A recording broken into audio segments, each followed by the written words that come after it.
ప్రభువైన యేసుక్రీస్తు నామములో కూడి వచ్చిన మీకు అందరికీ మరొకసారి వందనాలు తెలియజేస్తున్నాను. అందరూ సంతోషంగా ఉన్నారు కదా? ఆమేన్. దేవునికి మహిమ కలుగును గాక.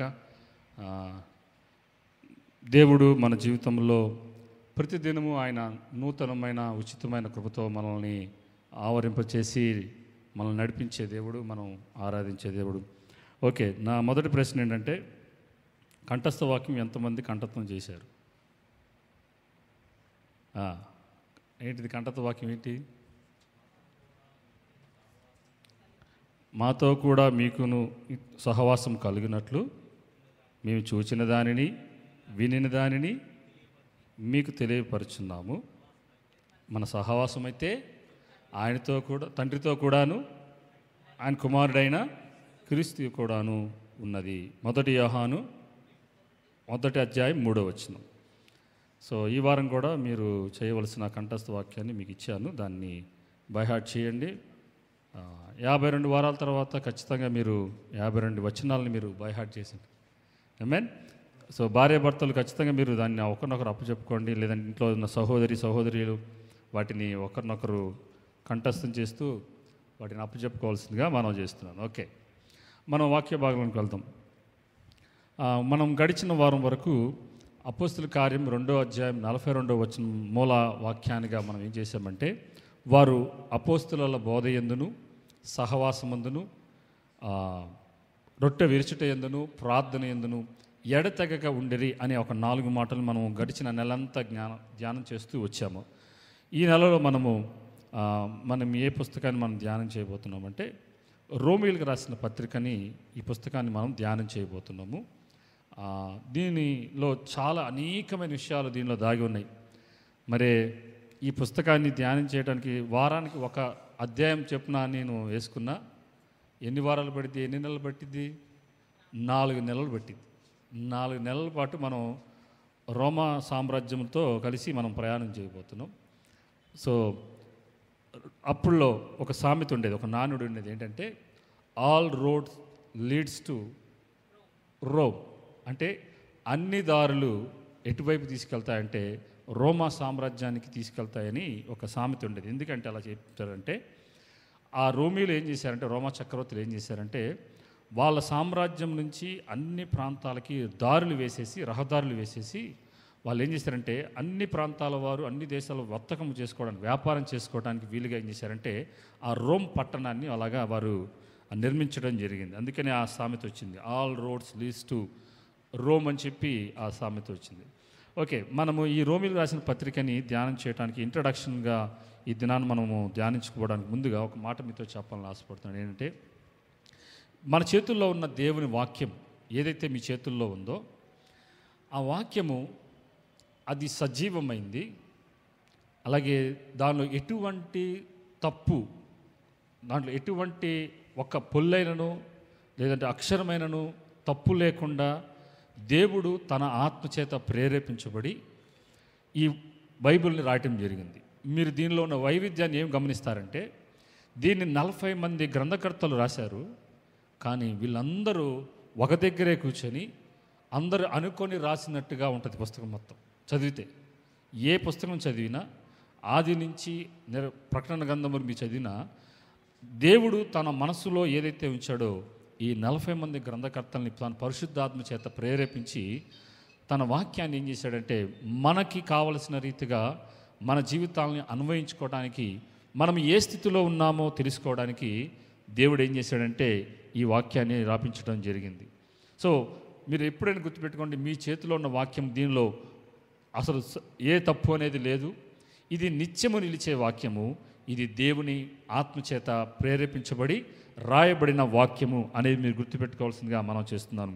ఈ 40 మంది గ్రంథకర్తలు వాళ్ళకున్న జ్ఞానంతో, వాళ్ళకున్న జ్ఞాపక శక్తితో, లేదంటే వాక్య పరిజ్ఞానంతో, వారు వివిధ రకాల వృత్తుల్లో ఉండేవారు కూడా వాళ్ళు ఏం చేశారంటే, దేవుని ఆత్మచేత వాళ్ళు ప్రేరేపించబడి రాయబడిన వాక్యము, దానిని దేవుడు ఎంతగా భద్రపరిచాడంటే, వివిధ శతాబ్దాలలో, వివిధ దశాబ్దాలలో ఏమైందంటే ఈ వాక్యాన్ని కనుమరుగు చేయాలని చూశారు. అయినా సరే దేవుడు వాటినన్నిటినీ మన కోసం ఈ యుగాంతములో మనము వాటిని ధ్యానించి మన జీవితాలను అన్వయించుకొని ఆ వాక్యానుసారంగా జీవించటానికి దేవుడు ఏం చేశాడంటే వీటిని భద్రపరిచి అనేక తరములలో మన చేతుల్లోకి ఈ ప్రింటెడ్ రూపంలో మన చేతిలోనికి మరి ముఖ్యంగా మరి ఇంకా హెచ్చుగా మన మొబైల్ ఫోన్లో కూడా దేవుడు ఈ వాక్యాన్ని తీసుకొచ్చి మన చేతుల్లో పెట్టాడు. తద్వారా మనమందరము వాక్యాన్ని మన జీవితంలో వంట పట్టించుకొని వాక్యానుసారంగా జీవించాలన్నదే యేసు ప్రభువారి యొక్క తండ్రి అయిన దేవుని యొక్క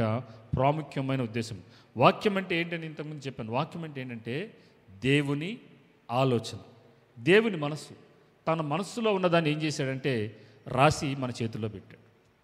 దేవుడు తన మనసులో ఏదైతే ఉందో దానిని రాసి ఇటు రీతిగా మీరు ఉండాలి, నా దగ్గర ఉండాలంటే అని చెప్పి వాక్యాన్ని రాసి మన చేతుల్లో పెట్టారు. ఈ రోమిలకు రాసిన పత్రికని మనం ధ్యానం చేయటానికి వెళ్ళటానికి ముందు మనము మొట్టమొదటిగా ఆది కాండం దగ్గరికి వెళ్ళాలి. ఎందుకంటే అసలు మానవుడు పాపపు స్థితిలోనికి వెళ్ళటానికి కారణం ఎవరు? ఆదాము తినవద్దన్న పండును తినటం వలన అవిధేయత చూపించటం వల్ల ఏమైందంటే మానవుల్లోనికి ఏం ప్రవేశించింది? పాపం అనేది ప్రవేశించింది. సో దేవుడు మానవులను ఎప్పుడైతే తన పోలికలో చేయటం ద్వారా మనమందరము ఆయనతో ఉండాలని ఉద్దేశించే మనల్ని తయారు చేసేది తప్పితే మనము ఆయనకు దూరంగా ఉండి నువ్వెవరువో, నువ్వు దేవుడివి, అక్కడ ఉంటావు పరలోకంలో, నేను ఇక్కడ ఉంటాననే ఉద్దేశంతో దేవుడు మానవుల్ని అలా తయారు చేయాలి. మనం ఒకవేళ ఆదాము గనక ఆ పండు తినకుండా ఉండినట్లయితే మనం ఆయనతో కూడాను అన్యోన్యమైన సహవాసంలో ఉంటూ మనం ఏం చేసేవాళ్ళంటే ఈ భూమి మీద, ఈ పరలోకంలో మనము ఈ భూమి మీద ఆ ఏదోని తోటలో ఏ సహవాసం అయితే ఆదాము ఆదిలో కలిగి ఉన్నాడో అటువంటి సహవాసంలో మనం ఉంటూ ఉండేవాళ్ళం. ఆయనను దేవుని మహాకృపలో దేవుడు ఏం చేశాడంటే ఆ ఆదాము చేసిన పాపమును బట్టి దేవుడు అలా ఊరుకొనే ఉండలేదు. కానీ దేవుడు ఎంత కృప కలిగిన దేవుడు అంటే చూడండి, మానవుడు పండును తినిన వెంటనే రక్షణ ప్రణాళిక కార్యాన్ని వెంటనే తన మనసులో ఊహించేసుకొని నిర్ణయించేశాడు. వెంటనే ఆ ప్రవచనాన్ని కూడా చెప్తాడు ఆ సాతానుతో, ఆ సర్పంతో.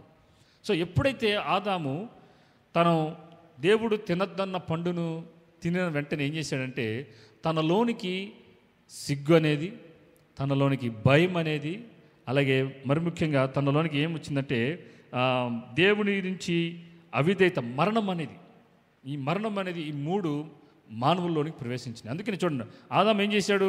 పండు తిన్న వెంటనే సిగ్గు చూసుకొని ఏం చేశాడు? తన సిగ్గును చూసుకొని ఏం చేశాడు? ఆకులతో కచ్చడాలను చేసుకుని తన ఒంటిని కప్పుకున్నాడు.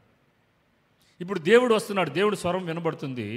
వెంటనే ఏం చేశాడు? వెళ్ళి చెట్టు చాటును భయపడి చెట్టు చాటును దాక్కున్నాడు. ఇప్పుడు ఇతనిలో మరణ భయం అనేది ఉంది. సో ఆదాముకి తెలియని విషయం ఏంటంటే తాను ఏదైతే తన స్వహస్తాలతో చేసుకున్న ఆ వస్త్రాలు, ఆకులతో చేసుకున్న వస్త్రాలు ఒకరోజు ఎండిపోయి వాడిపోయి రాలిపోతాయన్న సంగతి ఆదాముకి తెలియదు. కానీ దేవుడు చూడండి ఎంత కృపగలిగిన దేవుడు అంటే మానవుణ్ణి మరలా తన దగ్గర తెచ్చుకోవడానికి ఆదాముకి అవ్వలకి ఒక జంతువుల యొక్క వస్త్రాన్ని ధరింపచేసి వారిని ఆ ఏదైనా తోటలో నుంచి వెళ్ళగొట్టడంలో ఉన్న ప్రాముఖ్యమైన ఉద్దేశం ఏంటంటే, అంతరార్థం ఏంటంటే, దేవుని యొక్క అంతరార్థం, వీడు ఒకవేళ ఇదే పాపపు స్థితిలోనే ఆ జీవవృక్ష ఫలాన్ని కూడా తినేసి వీడు నిరంతరము అదే పాపపు స్థితిలో జీవించిపోతాడు అని ఉద్దేశించే దేవుడు ఏం చేశాడంటే ఏదైనా తోటలో నుంచి ఆదాంని వెళ్ళగొట్టాడు. కానీ మరలా దేవుడు ఏం చేస్తున్నాడు తెలుసా? వీళ్ళందరినీ ఎవరైతే తప్పిపోయి దేవునికి దూరంగా అయిపోయారో మనమందరినీ దేవుడు మరలా తన ప్రియకుమారుడైన యేసుక్రీస్తు వారిని సిలువలో బలియాగం చేయటం ద్వారా ఎవరైతే ఆయనను అంగీకరించి వారి జీవితాల్లో స్వరక్షకునిగా అంగీకరించి తమ జీవితాలను రక్షకునిగా ప్రభువుగా కలిగిన వారిని మరలా ఏం చేస్తున్నాడు తెలుసా? ఆయన రాకడలో ఆ నూతన యెరూషలేములో కొత్త భూమి కొత్త ఆకాశంలో మనందరినీ ఆ జీవవృక్ష ఫలాన్ని మరలా తిననివ్వబోతున్నాడు. ఆమేన్. ఆయన మరలా తిననివ్వబోతున్నాడు అని ప్రకటన గ్రంథంలో రాయబడి ఉంటుంది. సో మనమందరము యేసు ప్రభువారి శరీరములోనికి, ఆయన యొక్క శరీరంలోనికి, ఆయన సంఘములోనికి అతుక కట్టబడిన మనమందరము ఖచ్చితంగా ఆయన రాకడలో మనమందరము ఆయన సన్నిధిలో మనం ఉండబోతున్నాం.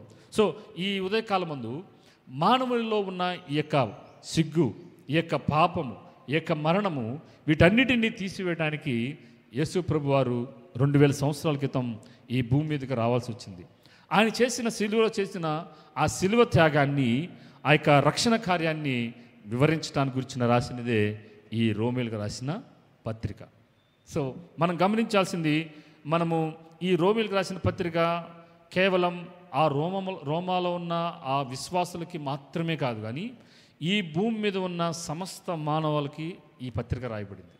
ఎవరైతే చదువుతారో, ఎవరైతే ఈ రక్షణ సువార్తను ఎవరైతే వింటారో వారి జీవితాలకి అన్వయించదగిన వాక్యాన్ని పౌలు భక్తుడు ఎంత చక్కగా రాశాడంటే, ఈయన ఈ 16 అధ్యాయాల్లో కూడా ఇంత పెద్ద పుస్తకం నూతన నిబంధనలో పౌలు రాసిన పత్రికల్లో ఆయన 16 అధ్యాయాలు కలిగిన పుస్తకం, ఇది చాలా ఉన్నతమైనది కాబట్టి. అలాగే ఈ రోమీలకు రాసిన పత్రికలో మనము ఒక సంఘంలో ఉన్న బలహీనతల గురించి ఎత్తిపడుతూ రాయబడిన సంఘటనలు ఉండవు. ఇందులో ఏం కనిపిస్తాయంటే, మానవుని పతన స్థితి, ఆ పతన స్థితిలో నుంచి దేవుడు ఎలాగా మానవుని రక్షణలోకి తీసుకొచ్చి నీతిమంతులుగా చేసి వాళ్ళని మహిమపరిచి తిరిగి ఆయనతో ఎలాగైతే ఉంచుకోబోతున్నాడో అనే రక్షణ కార్యం గురించి ఈ రోమీలకు రాసిన పత్రిక మనకు తెలియజేయబోతుంది.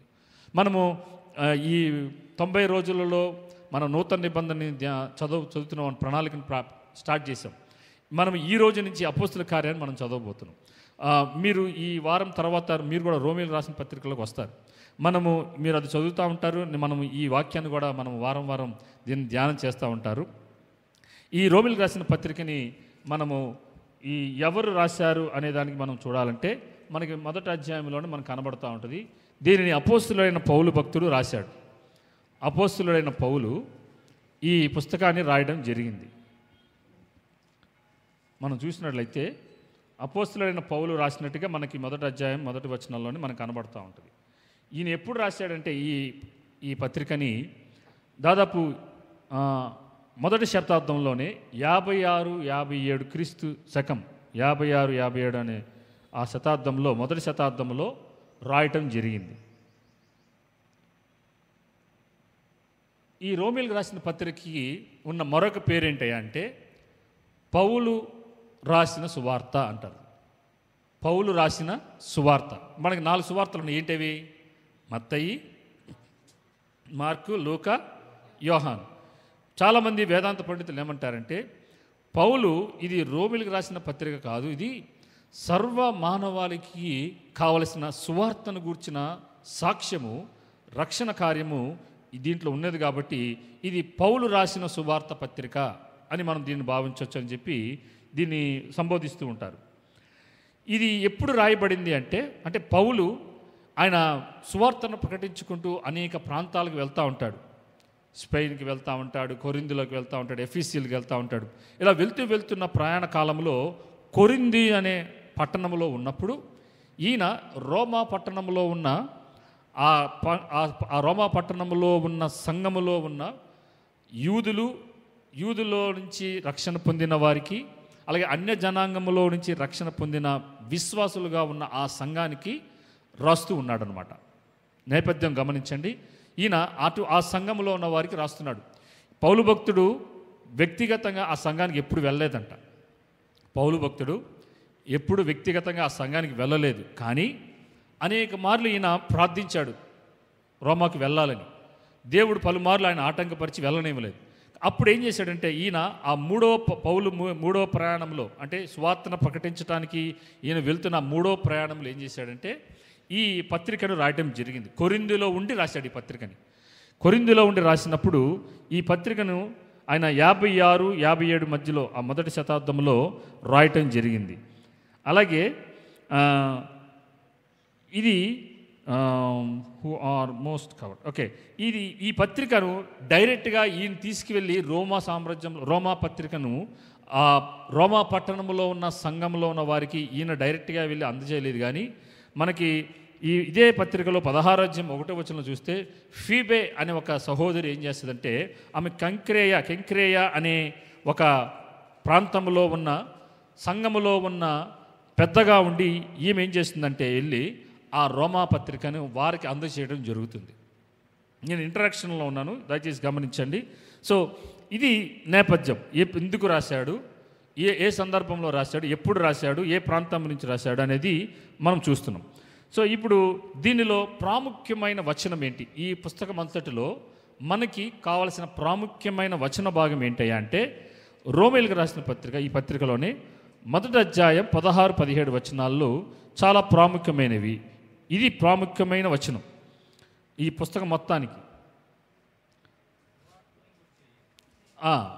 నేను చదువుతాను బ్రదర్, చదువుతాం. సువార్తను గూర్చి నేను సిగ్గుపడను వాడను కాను, ఏలయనగా నమ్ము ప్రతివానికి, మొదట యూదునికి గ్రీసు దేశస్థునికి కూడా రక్షణ కలుగు చేయుటకు ఇది దేవుని శక్తి అయి ఉన్నది. ఎందుకనినా నీతిమంతుడు విశ్వాస మూలముగా జీవించినని వ్రాయబడిన ప్రకారము విశ్వాస మూలముగా అంతకంతకు విశ్వాసము కలుగునట్లు దేవుని నీతి దాని యందు బయలుపరచబడుచున్నది. మనమందరము విశ్వాసం ద్వారా మాత్రమే మనం జీవించుతున్నాము. నీతిమంతుడు అని చెప్పి రాయబడినట్టుగా మనం విశ్వాసం వలన మాత్రమే రక్షించబడతాం. దాన్ని మనం ధ్యానం చేయబోతున్నాం. సో మూల వచనం ఇదన్నమాట. అలాగే మనము దీనిలో ఉన్న మూల పదాలు, ఈ 16 అధ్యాయాల్లో మనం గమనించదగిన మూల పదాలు ఏంటి అంటే, మొట్టమొదటిది పాపం అనే పదాన్ని చూస్తాం ఎక్కువగా. అలాగే రక్షణ అనే పదాన్ని చూస్తాం. మూడోది పరిశుద్ధపరచబడుట. నాలుగోది సావర్నిటీ అంటే ఆయన యొక్క సార్వభౌమత్వం.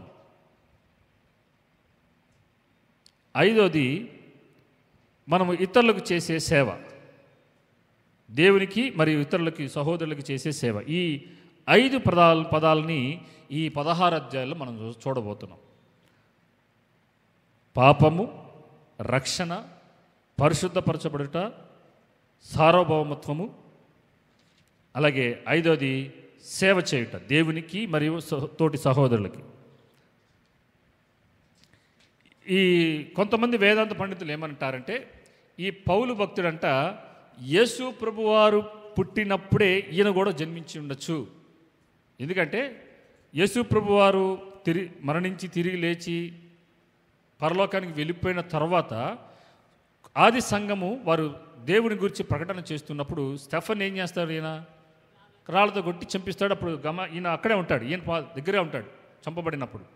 సో వేదాంత పంతులు ఏమంటారంటే, యేసు ప్రభు వారు జన్మించిన కాలంలోనే ఈయన కూడా జన్మించి ఆ ఉదాంతానంతని ఎరిగి ఈయన క్రైస్తవ మతాన్ని ఎలాగైనా నిర్మూలన చేయాలనే ఉద్దేశంతోనే ఆ స్టెఫనుని వాళ్ళందరినీ చంపివేసి, అలాగే ఈయన అనేక ప్రాంతాలకు వెళ్ళి హింస చేయడానికి ఈయన పూనుకున్నాడు అని వేదాంత పండితులు చెప్తూ ఉంటారు. అలాగే మనము ఈ బుక్ ఏం తెలియజేస్తుందంటే, క్రైస్తవాత్వానికి కావలసిన ప్రాముఖ్యమైన సిద్ధాంతం మొత్తాన్ని ఈ 16 అధ్యాయాల్లో ఈ పౌలు భక్తుడు రాయటం జరిగింది. మనం వేరే ఏ పత్రికలు చదివినా సరే, మీ సంఘంలో ఇది ఉంది, ఇది ఉండకూడదు, ఇది ఉంది, ఇది చెయ్యట్లేదు మీరు, ఇలా మాట్లాడతాడు. కానీ ఈ రోమేయులకు రాసిన పత్రికలో ఒక అధ్యాయము ఇంకో అధ్యాయానికి ఇంటర్లింక్డ్గా ఉంటుంది. దానికి విడివిడిగా ఉండదు. అసలు పుస్తకాలు వాళ్ళు రాసినప్పుడు, గ్రంథాలు రాసినప్పుడు వాళ్ళు ఒకటే రీతిగా రాశారు, అధ్యాయాలుగా రాయలేదు. అవునా కదా? సో అందుకని ఇది ఒకదానికి లింక్గా ఉంటుంది. కాబట్టి ఏ అధ్యాయాన్ని ఒక అధ్యాయాన్ని ముందు వెనక చదివినా కూడా మనకు అర్థం కాదు. సో మొదటి అధ్యాయం తర్వాత ఇది కంటిన్యూషన్గా ఉంటుంది. ఇది మీరు పూర్తిగా గమనించాలి. సో ఈ బుక్ అలాగే దీనిలో ఉన్న ప్రాముఖ్యమైన అంశం ఏంటంటే, ఇందాక మనం చదివిన రోమేయులకు రాసిన పత్రిక 1వ అధ్యాయం 17 వచనం, హబకుక్కులో రాయబడిన 2వ అధ్యాయం 4వ వచనాన్ని ఇది ఏం చేస్తుందంటే, ఇది మరింతగా వివరిస్తూ ఉంటుందంట. హబకుక్కు 2:4 ఏమని ఉంటుందంటే, అక్కడ కూడా నీతిమంతుడు విశ్వాసం మూలముగా జీవించునని హబకుక్కులో కూడా అలాగే రాయబడి ఉంటుంది. ఆ ప్రవచనాన్ని నెరవేర్పుగా దాన్ని విశ్లేషిస్తూ దాన్ని వివరిస్తూ రోమేయులకు రాసిన పత్రిక 1వ అధ్యాయం 17 వచనం, అలాగే గలతీయులకు రాసిన పత్రిక 3:11, హెబ్రీలకు రాసిన పత్రిక 10:3-8 ఈ 3 వచనాలు కూడా ఏం తెలియజేస్తాయంటే, హబకుక్కులో రాయబడినట్టుగా నీతిమంతుడు విశ్వాస మూలముగా జీవించును అనే ఆ పదాన్ని, ఆ సెంటెన్స్ని ఈ 3 పుస్తకాలు ఏం చేస్తాయంటే వివరించడం జరుగుతూ ఉంది. అలాగే దీనికి ఉన్న బ్లూ ప్రింట్ అంటే, దీన్ని క్లుప్తంగా ఈ పుస్తకాన్ని మనం ఎలా చూడొచ్చు అంటే, వాట్ టు బిలీవ్. మొట్టమొదటిది మనము ఏమి నమ్మాలి అనేది ఈ పుస్తకం ఏం చెప్పిద్దంటే ఏమి నమ్మాలి మనం. వాట్ టు బిలీవ్ అనేది 1వ అధ్యాయం 1వ వచనం నుంచి 11వ అధ్యాయం 36వ వచనం మనం చూడొచ్చు. ఈ వాట్ టు బిలీవ్, వేటిని నమ్మచ్చు అనే దాంట్లో మొదటగా మనం ఏం చూడొచ్చు అంటే మానవుల యొక్క పాపపు స్థితి, రెండోది forgiveness of sin through Christ, క్రీస్తు ద్వారా పాపముల యొక్క క్షమాపణను, మూడోది ఫ్రీడమ్ ఫ్రమ్ సిన్స్ గ్రాస్ప్ అంటే పాపపు యొక్క ప్రభావం నుంచి విడుదల పొందటం, 4 ఇజ్రాయేల్ యొక్క భూత భవిష్యత్ వర్తమాన కాలాల యొక్క వాళ్ళ స్థితి. ఈ 4 మనం చూడబోతాం. వీటిని మనం చూస్తాం ఈ పత్రికలో. వాట్ టు బిలీవ్ మనం ఏం నమ్ముతామంటే సిన్ఫుల్నెస్ ఆఫ్ హ్యుమానిటీ అంటే మానవుని యొక్క పాపపు స్థితి, forgiveness of sin through Christ క్రీస్తు ద్వారా పాపం యొక్క క్షమాపణ, మూడోది ఫ్రీడమ్ ఫ్రమ్ సిన్స్ గ్రాస్ప్ అంటే పాపం యొక్క ప్రభావం నుంచి విడుదల, నాలుగోది ఇజ్రాయెల్ యొక్క భూత భవిష్యత్ వర్తమాన కాలంలో దాని స్థితిని ఈ 4 చూస్తాం. అలాగే రెండోదిగా మనం ఏం చూస్తామంటే హౌ టు బిహేవ్. ఈ రోమిలకు రాసిన పత్రికలో హౌ టు బిహేవ్ అనేది 12వ అధ్యాయం 1వ వచనం నుంచి 16వ అధ్యాయం 27వ వచనం వరకు చూస్తాం. దీంట్లో మొదటిది ఏంటి చూస్తామంటే పర్సనల్ రెస్పాన్సిబిలిటీ అంటే వ్యక్తిగత బాధ్యత ఏంటి, ఒక క్రైస్తవుడిగా నా యొక్క బాధ్యత ఏంటి అనే అంశాన్ని మనం చూడబోతున్నాం. రెండోది పర్సనల్ నోట్స్ వ్యక్తిగత విషయాలు,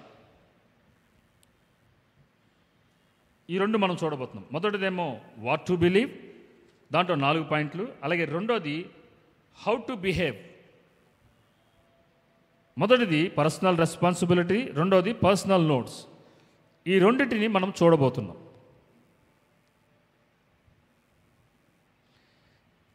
దీనిలో ఈ పుస్తకం అంతటిలో అంట దేవుని నీతి లేదంటే నీతి జస్టిఫైడ్ నీతిమంతులుగా తీర్చబడ్డాము అనే ఈ పదాలన్నిటినీ 40 సార్లు చూస్తాం మనం ఈ రోమిలకు రాసిన పత్రికలో.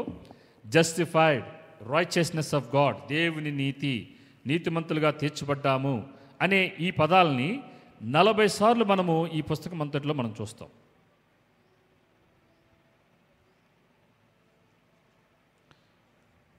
ఈ పుస్తకంలో మనం చూడదగిన ఫ్యాక్ట్స్ ఏంటి, వాస్తవాలు ఏంటి అంటే salvation is available to all regardless of a persons identity, sin are heritage. ఈ పుస్తకం అంతటిలో పౌలు తీసుకొచ్చిన ప్రజెంట్ చేస్తున్న వాస్తవాలు ఏంటంటే, సువార్తలు ఏంటంటే మన యొక్క ఐడెంటిటీని ఏమంటారు, గుర్తింపు, మన యొక్క పాపము, మన యొక్క వారసత్వము, వీటన్నిటికీ సంబంధం లేకుండా మనుషులందరికీ రక్షణ అనేది అందుబాటులో ఉంది అనేది తెలియజేస్తూ ఉంటాడు పౌలు భక్తుడు. రెండోది వీఆర్ సేవ్డ్ బై గ్రేస్, మనము కృప ద్వారానే రక్షించబడ్డాము. కృప ద్వారా అంటే ఏంటంటే మనము సంపాదించలేనిది, మనము అర్హులము కాని వారము. We are saved by grace. Grace అంటే ఏంటంటే unearned, undeserved favour from God. మనం కృప ద్వారా రక్షించబడ్డాము. దేని చేత? విశ్వాసము చేత. కృప ద్వారా విశ్వాసము చేత మనము యేసుక్రీస్తు చేసిన రక్షణ కార్యమునందు విశ్వాసించట చేతనే మనమందరం కృప ద్వారా రక్షించబడతాము అనే అంశాన్ని, వాస్తవాక్యతను పౌలు భక్తుడు ఈ పుస్తకాల్లో రాస్తూ ఉంటాడు. మూడోది ఆయన ద్వారా మాత్రమే మనము దేవుని ఎదుట నీతిమంతులుగా తీర్చబడి ఏ నిందారోపణ లేకుండా ఆయన ఎదుట మనము ఉన్న స్థితిలోనే దేవుని ఎదుట నిర్భయముగా మనము ధైర్యంగా నిలబడగలిగిన కృపను కేవలం ఆయన చేసిన రక్షణ కార్యం ద్వారా మనము దాన్ని అంగీకరించడం ద్వారా, నా పాపముల కోసం చనిపోయాడు అని మనము హృదయమునందు విశ్వసించి నోటితో నమ్మిన వారందరూ ఏం చేస్తారంటే మనము కృప ద్వారానే మనం రక్షించబడతాం, విశ్వాసం చేతనే. మనమందరము దేవుని కృప ద్వారా మనమందరం రక్షణలోకి వస్తాం. అది నీ విశ్వాసాన్ని బట్టి, నువ్వు అంగీకరించిన దాన్ని బట్టి మనమందరము ఈ యొక్క రక్షణ కార్యంలోకి వచ్చి నీతిమంతులముగా మనం తీర్చబడి, ఆదిలో దేవుడు ఆదామవ్వలతో ఎటువంటి సహవాసంలో అయితే వారు ఉన్నారో అటువంటి ధైర్యము కలిగిన ఆ స్థితిలోనికి తీసుకొచ్చి దేవుడు ఏం చేస్తున్నాడంటే మనలందరినీ నీతిమంతులుగా తీర్చి, మనలందరినీ మహిమపరచి, మనలందరినీ తన నిత్య నివాసంలోనికి ఆయన తీసుకువెళ్ళబోతున్నాడు అనేది ఈయన ఈ రోమా పత్రికల మొత్తాన్ని క్లుప్తంగా మనకి వివరిస్తున్నాడు అనమాట. మనం చూసినట్లయితే ఈ రోమేలుకు రాసిన పత్రిక 1వ అధ్యాయం 16-17 వచనాలు మనం చదివాం కదా. మీకు మార్టిన్ లూథర్ తెలుసా? మార్టిన్ లూథర్ ఈయన ఈ రిఫర్మేషన్ ఏమంటారంటే పునర్వ్యవస్థీకరించడం అనే దాన్ని, అంటే ఇంతకుముందు ఎలా ఉండేదంటే ఈ ప్రపంచంలో ఆది సంగమ కాలంలో క్యాథలిక్స్ ద్వారా ఈ ప్రపంచమంతా, క్యాథలిక్ సంఘము ద్వారా ప్రపంచమంతా ఏమయ్యేదంటే పరిపాలన చేస్తూ ఉండేది. ఇది సంఘాలని. సంఘములో ఏ ఒక్కరు వాక్యం చదవడానికి ఉండేది కాదు. ఇంకా పోపులు ఏది చెప్తే, క్యాథలిక్ ఫాదర్లు ఏది చెప్తే అదే ఫైనల్ అన్నట్టుగా ఉండేది అనమాట. విశ్వాసుల చేతిలో బైబిల్ ఉండేది కాదు. అటువంటి క్రమంలో ఏం జరిగేదంటే ఈయన మార్టిన్ లూథర్ కూడా, ఆయన కూడా పోపుగానే చేశాడు. చేస్తున్న క్రమంలో వాక్యం చదువుతున్నప్పుడు ఏమైందంటే ఈ రోమేలుకు రాసిన పత్రిక 1వ అధ్యాయం 16-17 వచనాల దగ్గరకు వచ్చేసరికి ఆయనలో ఒక ఆత్మ ప్రేరణ కలిగింది. వాక్యాన్ని పదే చదివాడు. దాన్ని చదివి ఏమైందంటే ఇక్కడేంటి, నీతిమంతుడు విశ్వాసం మూలముగా జీవించును అనే మాట ఏమైందంటే ఆయన పట్టుకొని ఇక్కడ వాళ్ళు బోధిస్తున్న దానికి, ఇక్కడ వాక్యం చెప్పుతున్న దానికి తేడా ఉంది, తప్పుడు సిద్ధాంతం ఏదో జరుగుతుందని గ్రహించి వెంటనే దేవుడు ఆయన ఆ సందర్భంలో, ఆ శతాబ్దంలో వాడుకొని ఏం చేశారంటే ఒక రిఫర్మేషన్ మూమెంట్ని తీసుకొచ్చారు. ఇప్పుడు మార్టిన్ లూథర్ గారి యొక్క ప్రసంగాలను విన్న తర్వాత జాన్ వెస్లీ అనే ఒక దైవజనుడు ఆయన మారు మనసు పొందారు. ఆయన కూడా ఈ మార్టిన్ లూథర్ గారు మొదటి అధ్యాయం, రోమేలుకు రాసిన పత్రిక 1వ అధ్యాయం 16-17 వచనాలని ప్రకటన చేస్తుంటే ఆ సువార్తను దానిని విని ఈయన మారు మనసు పొంది ఏం చేశాడంటే అనేకుల్ని రక్షణలోనికి తీసుకురాగలటానికి ఈ రోమేలుకు రాసిన పత్రిక ఏం చేస్తుందంటే అనేకుల హృదయాల్లో ఆత్మకార్యం జరిగిస్తుంది. సో అందుకని ఒక వ్యక్తి రక్షణలోనికి రావాలంటే మనము ఏ నీతి క్రియలు మనము చేయాల్సిన పని లేదు. ఆదాము చేసినట్టుగా మనము ఆకులతో మన సిగ్గుని కప్పుకోవడానికి, మన భయాన్ని కప్పుకోవడానికి మన నీతి క్రియలన్నీ దేవుని దృష్టిలో మురికి గొడ్డలే. సో అవన్నీ మురికి, ఒక దినాన అవి వాడిపోతాయి. కానీ ఎప్పుడైతే మనం ఉన్న స్థితిలోనే ప్రభువా నా స్థితి ఇది, నా స్థితిని, నేను యథార్థతను మనం ఎప్పుడైతే ఒప్పుకుంటామో ఆ స్థితిని ఏం చేస్తాడంటే ఆయన తన నీతి అనే వస్త్రంతో ఆయన ఏం చేస్తాడు, కప్పి మనల్ని పరిశుద్ధపరిచి తన రక్షణ వస్త్రాన్ని ధరింపచేసి మనల్ని మహిమపరిచి ఆయన నుండే ఆ మహిమలో, ఆ నిత్య మహిమలోనికి మనల్ని ఆయన తీసుకువెళ్ళడానికి మరలా రాబోతున్నాడని లేఖన భాగాలు స్పష్టంగా మనకి తెలియజేస్తున్నాయి. ఆమేన్. సో దానిని మనము నిర్లక్ష్యం చేయకూడదు. మనకి రక్షణ ఉచితంగానే వచ్చింది, కానీ దానికి వెల మాత్రం యేసు ప్రభు వారు నిత్యమైన వెలను, ఎవరు వెల కట్టలేనంత వెలను ఆయన చెల్లించారు. పరలోక మహిమలను కూడా ఆయన విడిచిపెట్టకూడని భాగ్యమని ఎంచుకోనలేదు, కానీ వాటన్నిటినీ విడిచిపెట్టి నీ కోసం నా కోసం రక్షణను దయచేయటానికి మనము ఆయనతో అన్యోన్యమైన సహవాసంలోనికి రావాలని ఉద్దేశించి ఏం చేశాడంటే ఆయన పరలోకాన్ని విడిచిపెట్టి నీ కోసం నా కోసం ఈ లోకానికి వచ్చారు. మనం చూసినట్లయితే ఈ రోమేలుకు రాసిన పత్రిక, ఈ మార్టిన్ లూథర్ అనే భక్తుడు ఏం చెప్పాడంటే 5 సోలాస్ అంటే 5 ఎలోన్స్, 5 ఎలోన్స్ ఏమంటారు, మాత్రమే 5 మాత్రాలు. మాత్ర అంటే నోట్లు వేసుకున్న మాత్రలు కాదు, ట్యాబ్లెట్స్ కాదు, 5 మాత్రమే ఈ కృపలోకి రక్షణలోనికి రావాలంటే మానవుని జీవితంలో జరిగే 5 ఎలోన్స్, 5 ఎలోన్స్, 5 సోలాస్. సోలాస్ అంటే ఏంటంటే అది ఒక లాటిన్ వర్డ్. సోలా అంటే ఇట్స్ ఎలోన్, మాత్రమే, ఇది మాత్రమే మనల్ని రక్షణలోకి నడిపించి. ఏంటి ఆ 5 సోలాస్ అంటే మొట్టమొదటిది సోలా స్క్రిప్చూరా. అంటే సోలా అంటే ఏంటంటే మాత్రమే, ఎలోన్, ఇది లాటిన్ వర్డ్. స్క్రిప్చూరా అంటే స్క్రిప్చర్స్. స్క్రిప్చూరా అనేది కూడా లాటిన్ వర్డ్. స్క్రిప్చూరా అంటే ఏంటంటే వాక్యము మాత్రమే. సో ఒక వ్యక్తి రక్షణలోకి రావాలంటే ఆ వ్యక్తికి ఏం ప్రకటన చేయాలి? మనము వాక్యాన్ని ప్రకటన చేయాలి. సో సువార్తను ప్రకటన చేయాలి. రెండోది సోలస్ క్రిస్టస్. సోలస్ క్రిస్టస్ అంటే క్రీస్తు మాత్రమే. రక్షణ అనేది సువార్తను ప్రకటించినప్పుడు మాత్రమే వస్తుంది. ఆ ఎవరి గురించి ప్రకటించాలి? సోలస్ క్రిస్టోస్ అంటే యేసు ప్రభు వారు చేసిన సిలువలో చేసిన ఆ సిలువ త్యాగమును గురించి మనం ప్రకటన చేసినప్పుడు మాత్రమే ఆ వ్యక్తికి రక్షణ వస్తుంది. మూడోది సోలా ఫిడే.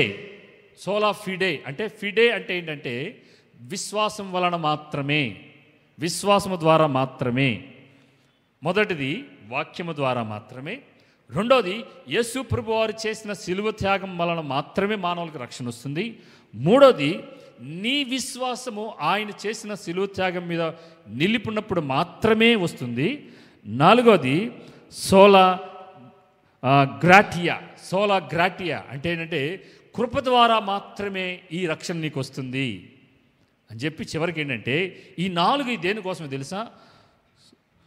సోలి డియో గ్లోరియా. సోలి డియో గ్లోరియా అంటే కేవలం తండ్రి అయిన ప్రభు అయిన నామానికి మహిమ కలుగునట్లు మాత్రమే ఈ నాలుగు జరుగుతాయంట.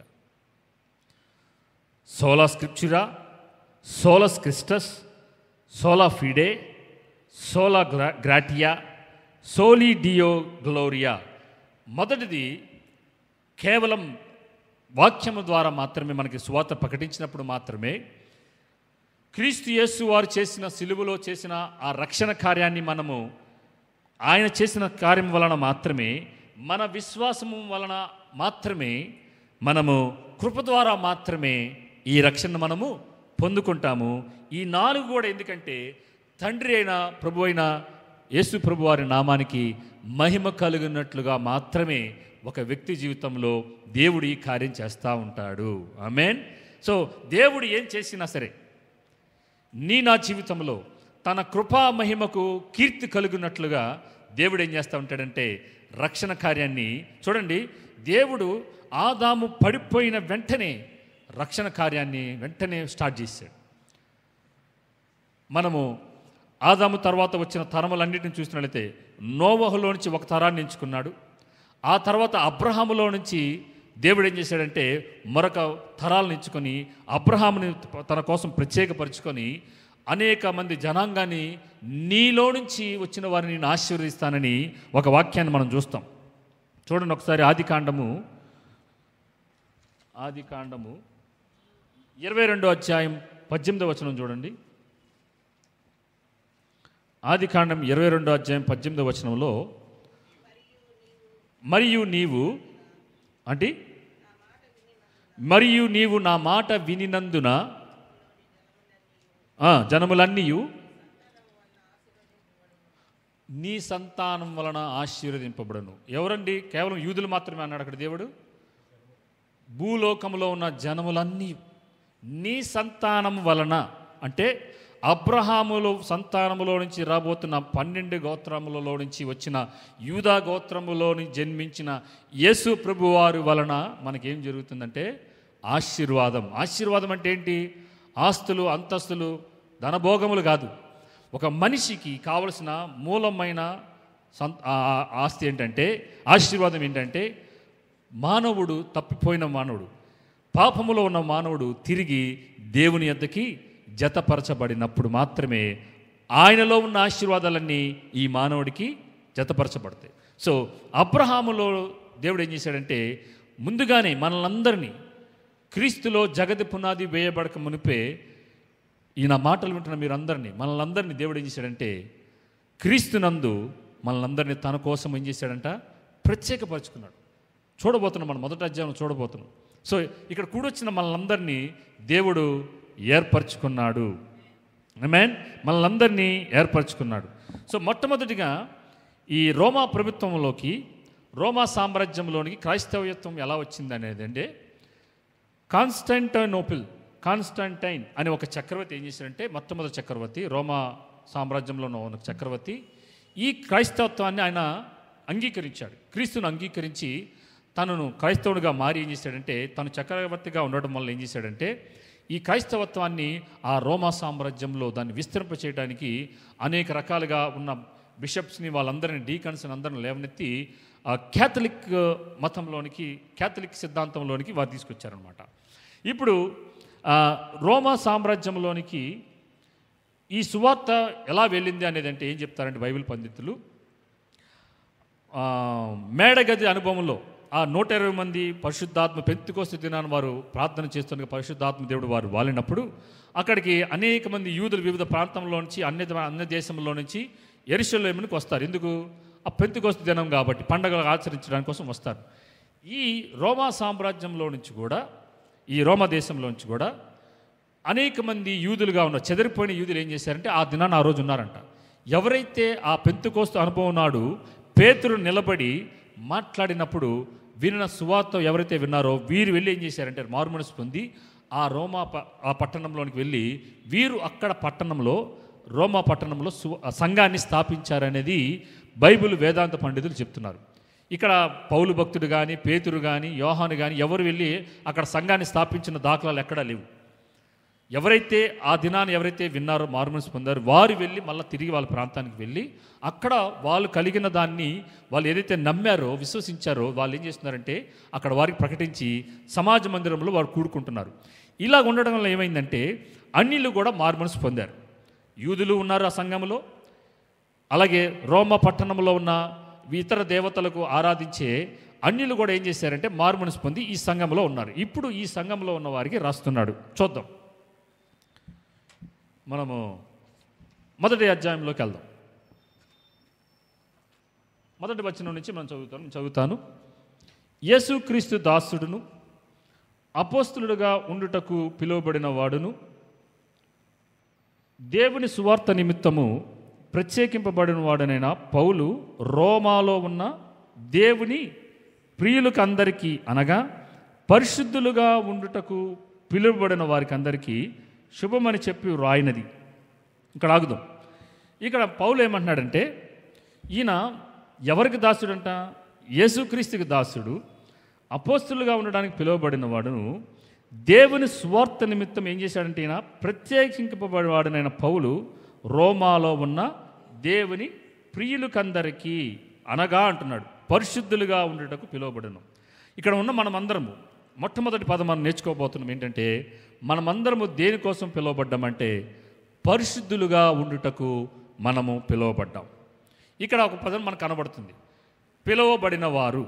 ఎవరు పిలువబడిన వారు? ఎవరు పిలువబడిన వారు?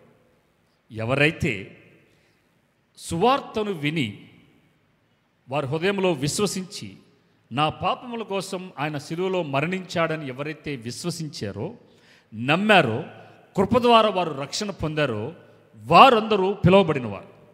ఇప్పుడు పిలుపు అనేది ఎలా వస్తుందంటే చూడండి, పిలుపు కన్నా ముందుగా ఏర్పాటు అనేది ఉంటుంది. ఇప్పుడు చూడండి, ఇప్పుడు అక్కడ క్యారీస్ అక్కడ ఉన్నాడు. నేనేం చేశానంటే ఒక పని నిమిత్తం, ఒక పని చేయడం కోసం నేను మనసులో క్యారీస్ చేయాలి అనుకున్నాను. సో ఇప్పుడు మనసులో ఎంచుకున్నా, మనసులోనే ఎంచేసుకున్నా. ఇప్పుడు ఏం చేస్తున్నా? క్యారీస్ అని పిలుస్తా.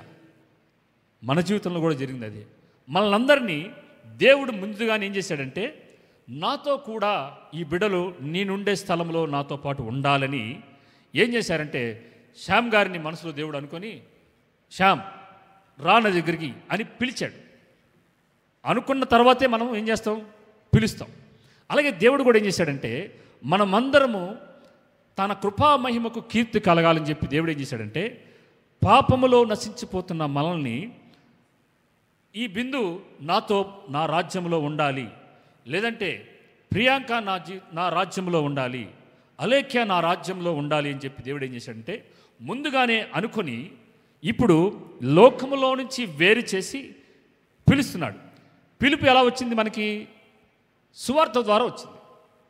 సువార్త ద్వారా ఏం చేశారంటే, మేము థామస్ పేటలో సువార్త ప్రకటిస్తే వాళ్ళు ఏం చేశారు? విన్నారు. సువార్తని సోలో స్క్రిప్చురా, మనము సువార్తని వాక్యం ద్వారా ప్రకటించాం. ఇప్పుడు ఈ వాక్యం విన్నవారు ఏం చేశారు? దేవుని కృప ద్వారా మాత్రమే యేసుక్రీస్తు వారు చేసిన సిలువలో చేసిన రక్షణ కార్యాన్ని ఎప్పుడైతే మనం వివరించామో, ప్రకటించామో, వారు దాన్ని విశ్వసించారు. విశ్వాసము ద్వారా మాత్రమే కృపలో దేవుడు మనల్ని అందరినీ ఏం చేశాడంటే ఏర్పాటు చేసుకుని ఇప్పుడు పిలిచారు. పిలిచిన పిలుపుకు వారు ప్రతిస్పందించారు కాబట్టి దేవుడు ఏం చేశాడంటే వారిని ప్రత్యేకపరిచి పిలిచి ఇప్పుడు మనందరినీ పిలిచాడు. ఎందుకు పిలిచాడంట? పరిశుద్ధులుగా ఉండడానికి. పరిశుద్ధులుగా ఉండడానికి మనల్ని పిలిచాడు దేవుడు, అపరిశుద్ధులుగా ఉండడానికి కాదు. అక్కడ అంత అనేక మంది ఉన్నారు, 1000 మంది ఉన్నారు. ఆ 1000 మందిలో ఏం చేశాడంటే నిన్ను, నన్ను, ఇక్కడ కూర్చున్న మనందరినీ వారందరిలో ప్రత్యేకంగా పరిచి నిన్ను నువ్వు పరిశుద్ధంగా ఉండు అని ఏం చేశాడంటే మనం ఏం చేయట్లా, కేవలం విశ్వసించమంతే. ఆయనే పరలోకానికి దిగి వచ్చాడు, ఆయనే శిలువలో మరణించాడు, ఆయనే పునరుద్ధానుడై ఆయనే పరిశుద్ధాత్మ చేత మనల్ని ఒప్పుకోలు చేసి, పాపములన్నింటిని ఒప్పుకోలు చేసి మనల్ని రక్షణ దయచేసి కృప ద్వారా కేవలం నువ్వు పరిశుద్ధంగా జీవించు అని మనకి కృప ద్వారా మన పడిపోతున్న ప్రతిసారి మన బలహీనతల్లో తన ఆత్మ సహాయాన్ని దేవుడు ఏం చేస్తున్నాడు, మనకి అనుగ్రహిస్తూ ఉన్నాడు. ఆమేన్. సో చూడండి, ఆయన మనల్ని ఎంచుకున్నాడు, పిలిచాడు, ఇప్పుడు పరిశుద్ధపరిచాడు, మనల్ని మహిమపరిచాడు. మనం ఒక దినాన ఆ మహిమలో ఆయన ఉండే ఆ స్థలంలో మనమందరము ఉండబోతున్నాము. ఆమేన్. సో దేవుడు ఏర్పాటు ఉన్నతమైనది, దేవుడు ప్రత్యేకపరుచుకున్నాడు. ఆ ప్రత్యేకపరచబడిన జనాంగం మనం అందరం అంట ఎలా ఉండాలంట? పరిశుద్ధులుగా ఉండాలి. పరిశుద్ధులుగా ఉండడం కోసమే ఏం చేశాడంట, మనము ఉండుటకు పిలువబడ్డాం. పరిశుద్ధంగా ఉండడానికి మాత్రం మనం పిలువబడ్డాం, మరి దేనికోసం కాదు. మన పిల్లలు కూడా దేవుడు మనల్ని ఏర్పరచుకున్నాడు. ఇక్కడ కూడొచ్చిన మనందరం నా మాటలు వింటున్నా, ఈ మైక్ శబ్దం ద్వారా మీరు ఎందరైతే నా మాటలు వింటున్నారో దేవుడు నిన్ను నన్ను ఆయన ఏర్పరచుకుని పిలుస్తున్నాడు. ఇప్పుడు ఒకవేళ మీరు కనుక ఇంకను రక్షణ పొందకుండా, మీరు మారుమనసు పొందకుండా, సిలువలో చేసిన రక్షణ కార్యాన్ని కనుక ఇంకా మనం నమ్మకుండా, ఇంకా మనము నామకార్థంగా ఉన్నట్లయితే ఆయన రక్షణ కార్యాన్ని మనము చులకనగా చూసిన వారంగా అవుతాం. ప్లీజ్, ఏర్పాటు ఎంతో విలువైనది, శ్రేష్టమైనది. మీరు చూడండి, మీరు ఒకవేళ మార్కెట్కి వెళ్తే మామిడికాయల సీజన్ వస్తుంది. అక్కడ మామిడికాయలు పెట్టుంటే మామిడికాయలు వాడు ఇచ్చినవి తీసుకుంటారా, మీరు ఏరుకొని తీసుకుంటారా? ఖచ్చితంగా నాకు నిగనిగలాడేది పండిందే నాకు కావాలని చెప్పి తీయగా ఉన్నదే దానిని ఏరుకుంటాం తప్పితే ఏది పడితే అది తీసుకోం. దేవుడు కూడా నీ జీవితానికి శ్రేష్టమైనది నాకు కావాలని చెప్పి మనల్ని ఏం చేశాడంటే ఏరుకున్నాడు, ఎంచుకున్నాడు. పరిశుద్ధులుగా ఉండడానికి దేవుడు ఏం చేశాడంటే నాకు పరిశుద్ధమైనదిగా వీరు నాకు ఉండాలని చెప్పి మనలో ఏ మంచి లేదు, మన నీతి క్రియలన్నీ మురికి గుడ్డలుగా ఉన్నాయి. అటువంటి రక్తంలో మనం పొల్లాడుతున్నప్పుడు దేవుడు ఏం చేశాడంటే తన నీతిని మనకు బయలుపరిచి యేసుక్రీస్తు ద్వారా మనల్ని తన కోసము తనతో సమాధానపరుచుకొని ఏం చేశాడంటే ఆ రక్షణని మనకి ప్రకటించాడు. చూడండి, రక్షణ ఎంత, అది ఉచితమే కానీ ఎంతో శ్రేష్టమైనది, దానికి వెల అనేది చెల్లించాడు. ఓకే, కిందకి వెళ్దాం. పిలువబడిన వారికి అందరికీ శుభమని చెప్పి వ్రాయినది మన తండ్రి అయిన దేవుని నుండి ప్రభు అయిన యేసుక్రీస్తు నుండి కృపా సమాధానములు మీకు కలుగునుగాక. దేవుడు తన కుమారుడును మన ప్రభు అయిన యేసుక్రీస్తు విషయమైన ఆ సువార్తను పరిశుద్ధ లేఖనములందు తన ప్రవక్తల ద్వారా ముందుగా వాగ్దానం చేశాడు. ఇందాక మనం చదివాం ఆదికాండం. ముందుగా వాగ్దానం చేశాడు దేవుడు తన కుమారుని ద్వారా యేసుక్రీస్తు విషయమైన ఆ సువార్తను పరిశుద్ధ లేఖనములందు తన ప్రవక్తల ద్వారా ముందు వాగ్దానం చేశాను. సో వాగ్దానం చేసిన దాన్ని ఆయన నెరవేరుస్తున్నాడు. ఎప్పుడైతే ఆదాము పడిపోయిన వెంటనే దేవుడు రక్షణ ప్రణాళికను రచించాడు. సో అలా తరములన్నిటిలో ఆయన ఏం చేస్తున్నాడంటే ఒక తరాన్ని ఎంచుకుంటున్నాడు. ఆ తరములో మరొక తరాన్ని తన కోసం ప్రత్యేకపరచుకొని ఒక పరిశుద్ధమైన జనాంగంగా ఇజ్రాయేలు జనాంగంలో నుంచి 12 గోత్రముల్లో నుంచి దేవుడు యేసు ప్రభు వారిని తీసుకొచ్చి ఈ లోకంలోనికి ఎందరైతే ఆయన చేసిన సిలువ త్యాగాన్ని నమ్మి విశ్వసించి తమ జీవితంలోనికి యేసు ప్రభు వారిని అంగీకరిస్తారో వారికి అందరికీ ఈ రక్షణను దయచేసి నీతిమంతులుగా తీర్చి పరిశుద్ధపరిచి దేవుడు ఆయన కృపలో తన సన్నిధిలో నిలబెట్టుకుంటున్నాడని మీరు గమనించండి. అలాగే చూడండి, దావీదు సంతానముగాను మృతులలో నుండి పునరుద్ధానుడైనందున పరిశుద్ధమైన ఆత్మను బట్టి దేవుని కుమారుడుగాను ప్రభావంతోనూ నిరూపింపబడెను. చూడండి, ఈయన నామము నిమిత్తము సమస్త జనులు విశ్వాసమునకు విధేయులగునట్లు. యేసు ప్రభు నామం నిమిత్తం అంట సమస్త జనులు అందరూ, భూమి మీద ఉన్న వారందరూ విశ్వాసమునకు విధేయులగునట్లు ఈయన ద్వారా మేము కృపను అపోస్తలత్వమును పొందితిమి. మీరును వారిలో ఉన్నవారై యేసుక్రీస్తు వారుగా ఉండుటకు పిలువబడ్డారు. రెండవ పిలుపు. మొదటిదేమో మనము పరిశుద్ధులుగా ఉండడానికి పిలువబడ్డాం. రెండోది ఎందుకు పిలువబడ్డామంటే యేసుక్రీస్తు వారుగా ఉండడానికి పిలువబడ్డాం. మనం చాలాసార్లు మనం ఏదైనా ప్రదేశానికి వెళ్ళినప్పుడు ఏదైనా మీరు ఎవరు తాలూకా అని అడుగుతాం. ఎవరు తాలూకా అని మీరు అడుగుతాం. మనం ఎవరు తాలూకాని పరిశుద్ధాత్మ దేవుడు చెప్తున్నారు, మనము యేసుక్రీస్తు వారు అండి, మేము ఆయన తాలూకా, ఆయన శిష్యులుగా మనం చెప్పబడుతున్నాం. మనమందరం అంట మనము ఆయన నామం నిమిత్తం సమస్త జనులు విశ్వాసానికి విధేయులైనట్లు యేసుక్రీస్తు వారుగా ఉండుటకు మనము పిలువబడ్డాము. మనము చాలా బాధాకరమైన విషయం ఏంటంటే మనము రక్షణ పొందుకుంటారు, బ్యాప్టిజం తీసుకుంటారు, కానీ వారి జీవితాలు మాత్రం యేసుక్రీస్తు వారుగా ఉండబడటానికి ఉన్నట్టుగా వారి జీవితాలు ఉండవు, కొంచెం వ్యత్యాసంగా ఉంటాయి. ప్లీజ్, మనము పరిశుద్ధులుగా ఉండడానికే దేవుడు ఏం చేశాడంటే అనేకులలో నుంచి అంతమందిలో కూడా మనము ఈ రోమా పత్రిక రాయబడినప్పుడంట రోమా ఆ పట్టణంలో దాదాపు 10 లక్షల మంది మాత్రమే ఆ పట్టణంలో ఉండేవారు. 10 లక్షల మంది అప్పుల్లో, ఆ రోజుల్లో 10 లక్షల మంది అంటే ఎక్కువ.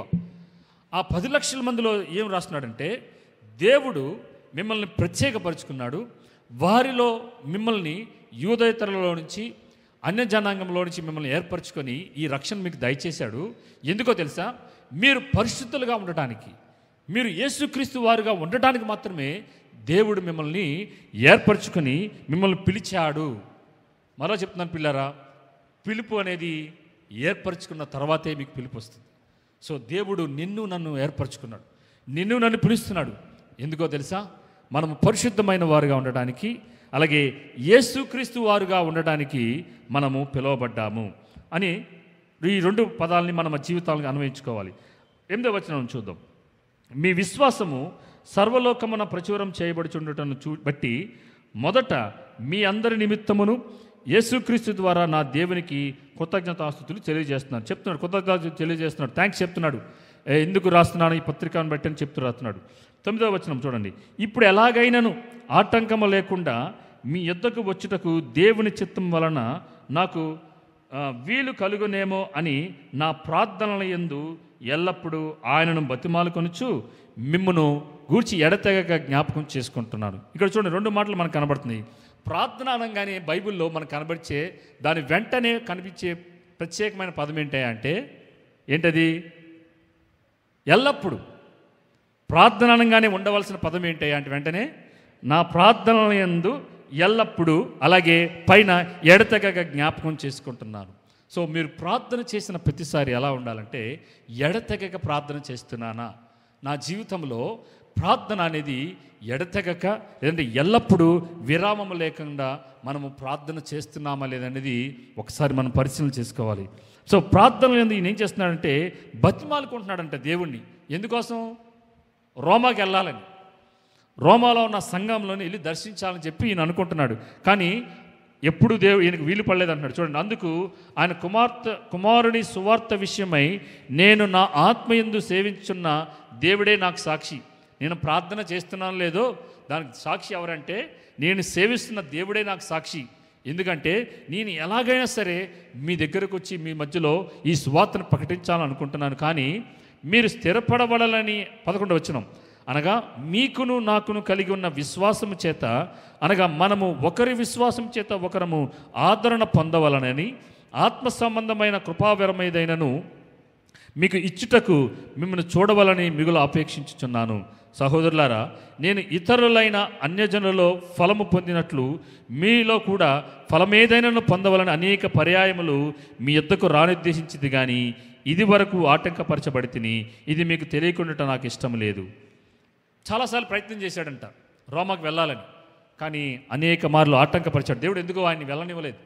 కానీ ఆయన పరిచర్య చివరి దినాలలో మాత్రం ఈయన రోమా పట్టణంలోనే ఉండి ఈయన అనేకులకు సువార్త ప్రకటించినట్టుగా మనము అపోస్తుల కార్యము 28వ అధ్యాయము 16 వచనంలో మనకు కనబడుతుంది. ఒకసారి చూడండి, పక్కనే ఉంటుంది, పక్క పేజీలు తిప్పితే మనకి అపోస్తుల కార్యం ఉంటుంది. 28వ అధ్యాయము 16 వచనంలో, మేము రోమాకు వచ్చినప్పుడు పౌలు తనకు కావలి ఉన్న సైనికులతో కూడా ప్రత్యేకముగా ఉండుటకు సెలవు పొందెను. అలాగే 30-31 వచనాల్లో చూడండి, పౌలు 2 సంవత్సరాలు పూర్తిగా తన అద్దె ఇంట కాపురం ఉండి తన యొద్దకు వచ్చి వారిని అందరినీ సన్మానించి ఏ ఆటంకము లేక పూర్ణ ధైర్యముతో దేవుని రాజ్యమును గూర్చి ప్రకటించుచు బోధించు. 2 సంవత్సరాలు ఈయన రోమా పట్టణంలోనే నిలిచి ఒక అద్దె ఇంటిలో ఉండి హౌస్ అరెస్ట్ చేశారు. ఈయన్ని హౌస్ అరెస్ట్ చేసి ఏం చేస్తారంటే, ఆయన ఒక గదిలో ఉంచినప్పుడు, ఒక ఇంటిలో ఉంచినప్పుడు, ఒక అద్దె ఇంటిలో ఉండి ఏం చేస్తున్నాడంటే ఈయన 2 సంవత్సరాలు ఏం చేస్తున్నాడు, వారు దాని యొద్దకు వచ్చేవారికి సువార్త ప్రకటిస్తూ దేవుని వాక్యాన్ని బోధిస్తూ రోమా పట్టణంలో ఉన్నట్టుగా మనం చూస్తాం. సో దేవుడు ఈయన అనుకున్న సమయంలో ఈయన రోమా పట్టణంలోకి తీసుకెళ్లేదు, కానీ దేవుడు తాను అనుకున్న సమయంలో ఏం చేశాడంటే ఈయన రోమా పట్టణంలోనికి, ఆ సంఘానికి తీసుకెళ్ళినట్టుగా మనం చూస్తూ ఉంటాం. ఓకే, మనం కిందకి వెళ్దాం. 14 వచనం, గ్రీసు దేశస్తులు కాని వారికిని జ్ఞానులకును మూఢులకును నేను రుణస్థుడను కాగా నా వలనైనంత మట్టుకు రోమాలోని మీకును సువార్త ప్రకటించుటకు సిద్ధంగా ఉన్నాను. సువార్తను గూర్చి నేను సిగ్గుపడేవాడను కాను. ఎలైనగా నమ్ము ప్రతివానికి మొదట యూదునికి గ్రీసు దేశస్తునికి కూడా రక్షణ కలుగజేయుటకు అది దేవుని శక్తి అయి ఉన్నది. సో దేవుని శక్తి ఏదైనా ఉందా అంటే మనందరికీ రక్షణ కలగజేసే ఇది దేవుని సువార్తే. దేవుని రక్షణ కార్యం కలగజేసే సువార్త మాత్రమే దేవుని శక్తి అయి ఉన్నదని మనం గ్రహించాలి ప్రియులారా. ఈ వచనాల్లో అనేకుల జీవితాలని మార్చినాయి. సో ఈ ఉదయకాలం ముందు దేవుని శక్తి అన్న ఈ రక్షణ సువార్తను మనకు కలుగచేయటానికి దేవుడు మనకు ఆపాదిస్తున్నాడు. అందుకని 17వ వచనం ఏమంటున్నాడు, ఎందుకనినా నీతిమంతుడు విశ్వాస మూలముగా జీవించునని వ్రాయబడిన ప్రకారం విశ్వాస మూలముగా అంతకంతకు విశ్వాసము కలిగినట్లు దేవుని నీతి దాని యందు బయలుపరచబడుచున్నది. కేవలం మనం ఏ నీతి క్రియలు చేయాల్సిన పని లేదు, కానీ మనం విశ్వాసం వలన మాత్రమే మనం రక్షణ పొందుతాము, రక్షించబడతాము. మన జీవితంలోనికి నూతన నీతిమంతులుగా తీర్చబడి మనము దేవునితో ఆ సహవాసంలోకి వస్తామని మనం చూస్తున్నాం పిల్లలు. ఒకసారి యోహాను సువార్త 6వ అధ్యాయం 40వ వచనం చూడండి. ఒకసారి నేను ముగిస్తున్నాను. యోహాను సువార్త 6వ అధ్యాయం 40వ వచనం.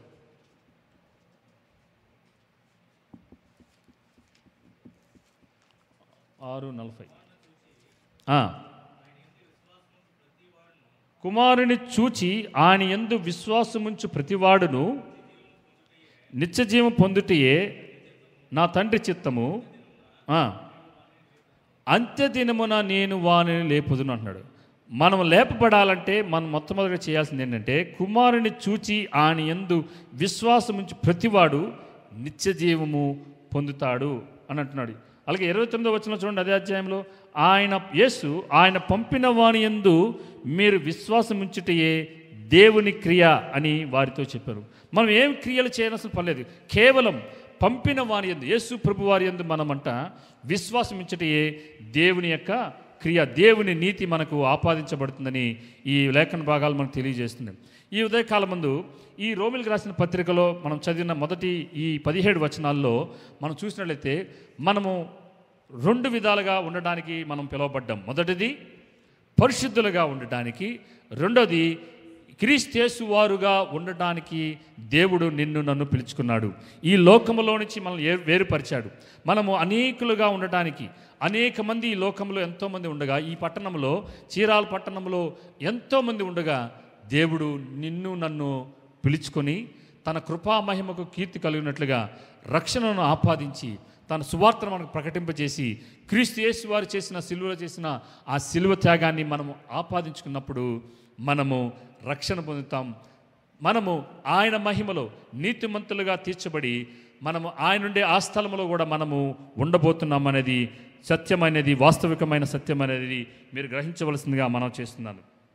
మనం చూసినట్లయితే యోహాను సువార్తలోనే నా గొర్రెలు నా స్వరము వినును అనే మాట చూస్తాం. సో ఎవరైతే పిలువబడిన వారు ఎవరైతే ఉన్నారో, ఎవరైతే ఆ స్వరాన్ని వింటారో వాళ్ళు ఏం చేస్తారంటే ఆయన రక్షణలోనికి దేవుడు తీసుకొచ్చి వారిని పరిశుద్ధపరుస్తాడనేది మీరు గ్రహించవలసిందిగా మనం చేస్తున్నాను. చివరిగా నేను ఈ రోమా పత్రిక గురించిన ఒక రోడ్ మ్యాప్ని మీకు చెప్పాలని ఆశపడతాను. ఏంటంటే మొదట్లో చెప్పాను, all roads leads to Rome. అలాగే ఈ రోమిల్కి రాసిన పత్రిక all road leads to salvation. ఈ పత్రిక దేనికి తీసుకెళ్తుందంటే మనల్ని రక్షణలోనికి తీసుకెళ్తుంది. మొదటి మనము ఒక రోడ్డు మీద వెళ్తున్నప్పుడు మనకి సైన్ బోర్డ్స్ ఉంటాయి, ఇలా వెళ్తే మనకి ఈ దారి వస్తుందని. మొట్టమొదటి సైన్ బోర్డ్ ఏంటి అంటే ఆ రోమిల్కి రాసిన పత్రిక 3వ అధ్యాయం 23వ వచనం. మొదటి సైన్, మొదటి గుర్తు ఏంటి అంటే రోమిల్కి రాసిన పత్రిక 3వ అధ్యాయం 23వ వచనం. రెండో గుర్తు ఏంటి అంటే 6వ అధ్యాయం 23వ వచనం. మీరు ఇళ్ళకి వెళ్ళిన తర్వాత ఈ 5 వచనాలు మీరు చదవండి, 6 వచనాలు. రెండోది 6వ అధ్యాయం 23వ వచనం. మూడోది 5వ అధ్యాయం 8వ వచనం. నాలుగోది 10వ అధ్యాయం 13వ వచనం. ఐదోది 10వ అధ్యాయం 9వ వచనం. ఆరోది 8వ అధ్యాయం 1వ వచనం. ఇదే ఆర్డర్లో మీరు చదివితే ఒక వ్యక్తి రక్షణ గురించిన విషయంలో దేవుడు చేసిన రక్షణ ప్రణాళిక ఎలాగ ఉంది అనేది ఈ 6 వచనాలు. ఇక్కడ కొన్ని వచనాలు మీకు ఆర్డర్లో ఉండకపోవచ్చు, కానీ రక్షణ విషయంలో ఈ ఆర్డర్లో ఉంటాయి. సో అదే ఆర్డర్లో మీరు చదవండి. రోమిల్కి రాసిన పత్రిక 3వ అధ్యాయం 23వ వచనం, 6వ అధ్యాయం 23వ వచనం, 5వ అధ్యాయం 8వ వచనం, 10వ అధ్యాయం 13వ వచనం, 10వ అధ్యాయం 9వ వచనం, 8వ అధ్యాయం 1వ వచనం. ఈ 6 వచనాలను కనుక మీకు ఒక ఆర్డర్లో మీరు చదివితే ఒక వ్యక్తికి రక్షణను దేవుడు ఎలాగ దయచేస్తున్నాడు అనే ఒక రోడ్ మ్యాప్ ఈ రోమిల్కి రాసిన పత్రిక మనకి తెలియచేస్తుంది. ఆమేన్. సో మనమందరము విశ్వాసము ద్వారా కృపచేతనే రక్షణ పొందాము. ఎందుకో తెలుసా? తన కృపా మహిమకు కీర్తి కలిగినట్లుగా మనలందరినీ పిలుచుకొని పరిశుద్ధులుగా ఉండటానికి, క్రీస్తు యేసు వారుగా ఉండటానికి దేవుడు నిన్ను నన్ను పిలిచాడు, పరిశుద్ధపరిచాడు, మహిమపరచబోతున్నాడు. ఆ మహిమలో మనలందరినీ ఉండనివ్వటానికి అవకాశాన్ని, ఆ కృపను దేవుడు మనకందరికీ దయచేస్తున్నాడని మీరు గ్రహించవలసిందిగా ప్రభుపేట మీకు మనవి చేస్తూ ఈ నా మాటలను ముగిస్తున్నాను. దయచేసి మనం అందరం తలలు వంచినట్లయితే మనం కళ్ళు మూసుకొని మనం ప్రార్థన చేద్దాం.